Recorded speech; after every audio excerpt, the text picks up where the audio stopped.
마태복음 1장 3절에서 6절 말씀입니다. 유다는 다말에게서 베레스와 세라를 낳고 베레스는 헤스론을 낳고 헤스론은 람을 낳고 람은 아미나답을 낳고 아미나답은 나손을 낳고 나손은 살몬을 낳고 살몬은 라합에게서 보아스를 낳고 보아스는 룻에게서 오벳을 낳고 오벳은 이새를 낳고 이새는 다윗 왕을 낳으니라.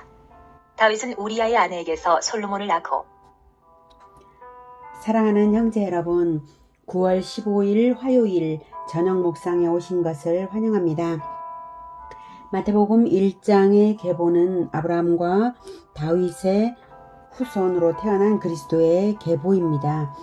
예수님이 그리스도이심을 증명하는 첫 걸음이면서 또한 계보 가운데 심오한 진리를 담고 있는데요. 여자들이 등장하는 점이 눈에 띄죠. 성경을 읽을 때에 의문을 일으키는 부분에는 심오한 진리가 숨겨져 있는 경우가 많습니다.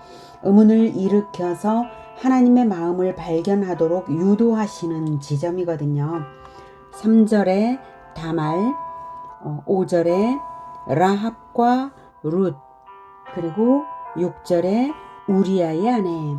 이 네 사람의 이야기의 공통점은 첫째, 여자라는 점, 둘째, 출산하여 대를 이은 자라는 점, 셋째, 이방 출신들이고요. 넷째, 생명으로 대속한 구원을 또는 생명을 건 구원을 가르치기에 합당한 특별한 사연들이 있다는 점입니다. 그리고 이 특별한 여인들을 한 가문에 연결시킨 하나님의 섭리를 드러내고 계십니다. 역사를 관통하는 그리스도 탄생 준비 사역이죠.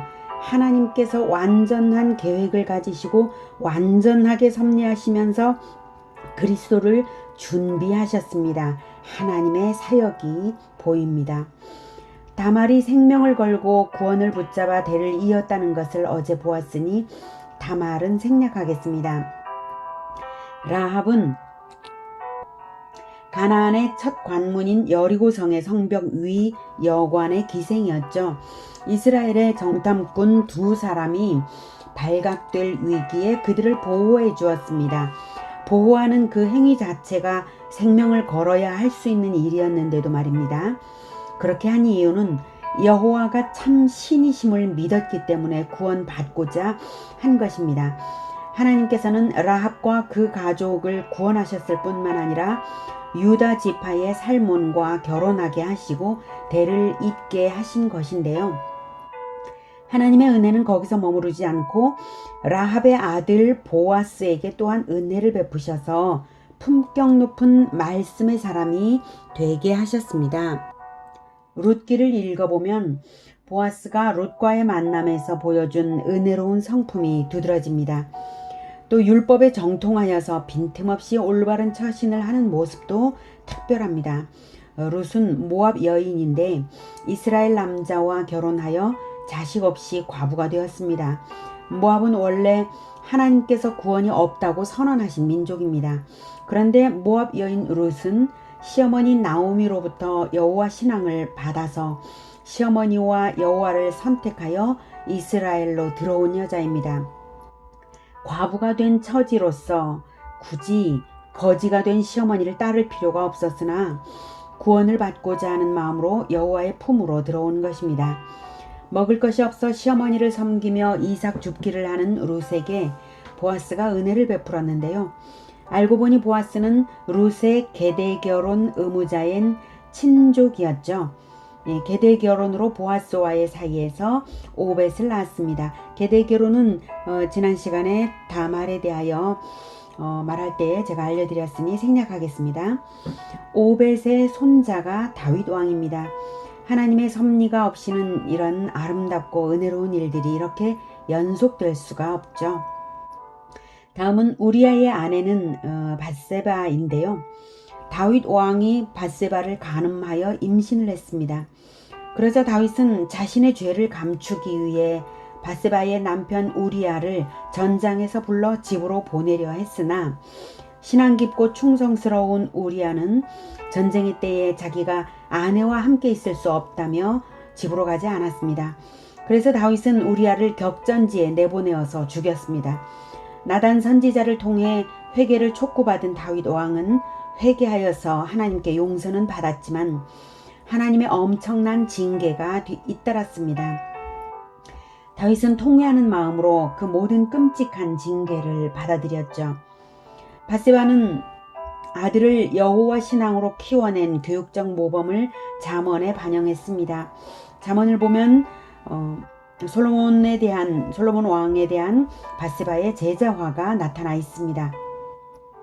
그럴지라도 마태복음 1장에 나란히 그녀가 언급된 것은 바세바를 칭찬한 것은 아닙니다. 정확하게는 바세바가 언급된 것이 아니죠. 우리아의 아내가 언급되었습니다. 우리아를 높이시고 다윗을 낮추시는 표현 아니겠습니까? 다윗의 범죄에도 불구하고 그것을 은혜로 덮으시는 하나님을 우리는 발견할 수 있는데요. 다윗의 죄를 은혜로 덮는 데에는 죄 없는 생명들의 죽음이 받쳐져 있었지 않습니까? 우리아가 죽었고 간음의 열매로 태어난 아기가 죽었죠. 그 죽음들을 바탕으로 다윗은 평생 속죄하는 겸손한 영혼으로 하나님 앞에 설 수 있었지 않을까요? 저는 그렇게 생각합니다. 다윗이 하나님께 용서를 받았다는 것은 곧 천국에 간 우리아의 용서를 받았기에 그럴 수 있다고 저는 생각을 합니다. 성경이 의미 없이 우리아의 아내를 언급한 것은 아닐 것입니다. 정확한 영적 의미로는 우리아가 다윗과 바세바를 거듭나도록 낳은 것이라고 저는 생각합니다. 더욱이 우리아는 햇사람, 즉 이방인 출신입니다. 그럼에도 불구하고 당시 전쟁에서 온전한 충성으로 십자가를 지는 신앙을 보인 신실한 사람이었습니다. 하나님은 그를 아시고 칭찬하시며 그의 죽음을 대속적 죽음으로 받아주셨으리라고 저는 생각합니다. 그래서 우리아의 아내라는 말로써 진실을 드러내어 보이셔서 우리아를 높이시고 다윗을 낮추시며 하나님의 은혜를 드러내시는 것입니다. 자, 다말, 라합, 룻, 우리아 이들을 언급하시는 하나님의 마음이 느껴지십니까? 신실한 이방인들을 은혜로 부르시고 생명을 건 충성을 나타내게 하시고 더욱 큰 은혜로 자기 백성의 죄를 덮으시며 자기 백성들은 겸손케 하시며 그리스도의 계보를 이어오신 하나님의 섭리와 은혜가 어떠하십니까? 하나님은 이렇게 자기 백성을 포기하지 않으시고 이방인들에게도 구원의 은혜를 널리 베푸시기를 뜨겁게 원하시며 구속사를 이어오셨습니다. 그런 계보에서 태어나신 예수 그리스도는 대속의 죽음으로써 영원하고 완전한 계보를 복음화 제자화로 세계 만방에서 완성하고 계십니다. 참된 계보, 참된 씨앗은 바로 예수 그리스도의 가르침의 씨앗으로 가르침의 계보가 이어지는 것입니다. 우리도 하나님이 그러신 것처럼 뜨거운 열정으로 죄를 덮는 사랑으로 생명을 건 도전과 충성으로 대속의 죽음으로 복음을 주어 새 생명을 낳고 제자화로 대를 이어가야 하지 않겠습니까? 모든 민족을 제자 삼는 계보를 이어가야 하지 않겠습니까?